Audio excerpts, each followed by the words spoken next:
Leo sat in the back of the classroom, hoping to disappear. School had always been a struggle for him. His grades were bad, and he never raised his hand. Most teachers had given up on him, but then came Mr. Reynolds, the new literature teacher. From the first day, Mr. Reynolds was different. He didn't just read from the textbook, he told stories. He made the characters come alive, and for the first time, Leo felt something, curiosity. One afternoon, Mr. Reynolds gave the class an assignment: write about a moment that changed your life. Leo sighed. Nothing in his life was interesting. He considered not doing it, but something about Mr. Reynolds made him hesitate. He wasn't like the others. Maybe this time, someone would listen. That night, Leo sat down and started writing. He wrote about his father leaving when he was young, about how his mother worked long hours, and he often felt alone.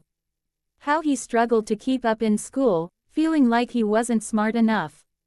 When he finished, he hesitated before handing it in. Would the teacher laugh? Judge him? A few days later, Mr. Reynolds handed back the assignments.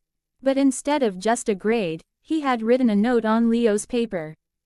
Leo, your story is powerful. You have a gift for writing. Never stop sharing your voice. Leo stared at the words. No one had ever told him he was good at anything. After class, Mr. Reynolds stopped him. You have talent, Leo, he said. Have you ever thought about writing more? Leo shook his head. I'm not really good at school. Being good at school and being smart aren't the same thing, Mr. Reynolds replied. You have a way with words. Let's work on it together. And so they did. Every lunch break, Leo met with Mr.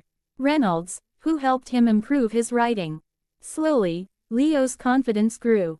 His grades improved. He started raising his hand in class.